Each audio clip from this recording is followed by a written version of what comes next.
The City of Hobart manages 4,600 hectares of bushland reserve. This includes some of the larger reserves such as Knocklofty, Queen's Domain, Waterworks and Ridgeway, the foothills of Mount Wellington, and we have a number of smaller reserves in Sandy Bay such as Macaulay Avenue and Edith Avenue. So the bushland reserves in the City of Hobart are quite unique for a number of reasons. It's quite exceptional to have the quality of vegetation that we have in proximity to a capital city.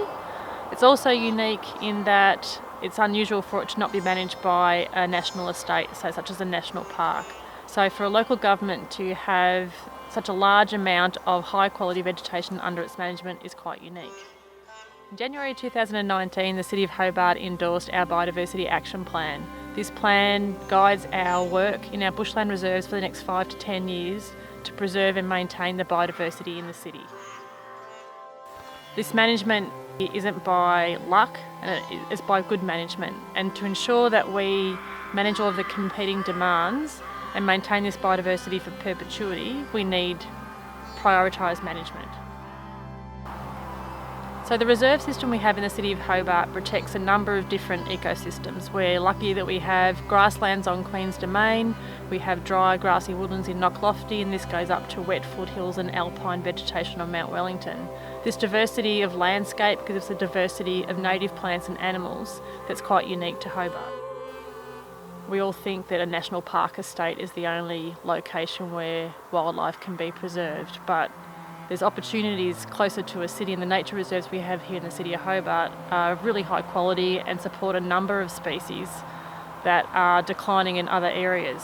For instance, the eastern barred bandicoot is now disappearing from its natural habitat through the Midlands system, but we're finding it in people's backyards and in our reserve system in the City of Hobart. There's a number of threats to biodiversity that are present in any nature reserve, but there's a number of challenges that present themselves in proximity to a city. So we have a lot of people who are very close to nature reserves that can get there very quickly. So the sheer number of people that visit that reserve and come through that reserve is a threat. We have a number of tracks and trails, roads and easements that provide access for a number of services as well as recreation, and that also has habitat fragmentation implications. We have people who own cats and dogs, and for our threatened wildlife fauna in Tasmania, they probably present the greatest risk in terms of a predator in the absence of foxes. We have street lighting, we have traffic on the roads. All of this has an impact upon our native flora and fauna that you might not see in a remote native natural reserve. So one of the greatest threats from having a peri-urban nature reserve based system is weeds.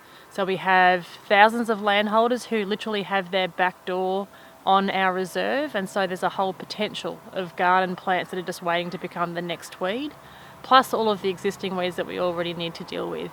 The City of Hobart's worked extremely hard in the last decades to remove weeds and continues to remove weeds from our bushland reserve. The Biodiversity Action Plan identifies key areas for weed removal and also high threat weeds to our biodiversity hotspots. This helps us to prioritise where we do that weed work and what weeds we work on first. So there's a number of high threat weeds that we have in the City of Hobart. One of those is orange hawkweed. It's only found in 4 places in Australia, in New South Wales, Alpine National Park in Victoria, and in the Central Highlands and in Ferntree in Tasmania. This is a high threat weed to alpine and subalpine ecosystems, and so we've actually got an opportunity to eradicate that from the City of Hobart. So we've been working with people in their backyards up in Ferntree, identifying and controlling this particular weed. One of the opportunities of having a bushland reserve system so close to the city is the number of people we can actively get involved in their management. So one of the most popular volunteer programs by far at the City of Hobart is the Bush Care program, where we have activities every weekend. People come out to do weed removal, they do wildlife monitoring, planting of native plants and looking after our bushland reserves. So the fire and biodiversity team at the City of Hobart needs to manage the risk of bushfire as well as the protection of biodiversity. So one of the critically important things we do, I guess, to manage fire risk in the city is fuel reduction burning. And whilst the Australian ecosystems have adapted to fire, we still need to manage that quite carefully to make sure that we don't lose particular plants and species. We don't burn too frequently, we don't burn too hot, we don't burn too cold, and we also protect important areas from wildfire that could eliminate particularly threatened species. So in addition to the threats that we have, the known threats that we have to our bushland reserves, such as habitat fragmentation, invasive weeds, pest plants and animals, we have an unknown threat, I suppose, to some extent, which is climate change. So it will exacerbate all of the existing threats that we already know about. But some of the outcomes are unknown, what impact it will have. So the best thing we can do to provide our bushland reserves with the resilience for that unknown is to make sure we have large, intact, connected tracts of vegetation of high quality. But it's not just our bushland reserve systems that are important for this, it's people's backyards and private land as well.